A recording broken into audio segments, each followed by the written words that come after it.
تمہارا اندازہ بالکل درست ہے اور ظاہر ہے وہ مجھے پسند کریں گی بھی کیوں؟ میں انہی سے جائیداد کا مطالبہ کر رہی ہوں اور قاتل کے خلاف ثبوت کا بھی، ماوا نے کہا۔ جائیداد میں تو حصہ تو خیر وہ تمہیں دے دیں گی لیکن قاتل کے خلاف ثبوت؟ معاف کرنا تمہارا شک بے بنیاد ہے کیونکہ اس حویلی میں کوئی تمہارے بابا کا قاتل نہیں ہے۔ جلال کا لہجہ پر یقین تھا، ماوا کو اس کا یقین توڑنا اچھا نہیں لگا۔ تم جاؤ جلال، کسی کو پتہ چلا کہ تم اس وقت میرے کمرے میں موجود ہو تو نہ جانے کیا سوچیں۔ ہاں، جلال مایوسی سے اٹھ کھڑا ہوا۔ تمہارے پاس میرا سیل نمبر ہے نا؟ کسی چیز کی ضرورت ہو تو کال کر دینا، میں کوشش کروں گا کہ ہر اہم موقع پر تمہارے پاس رہوں۔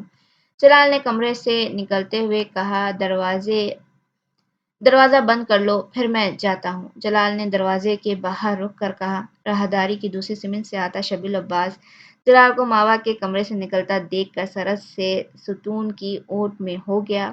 اس کی آنکھوں میں الجھن سمٹ آئی۔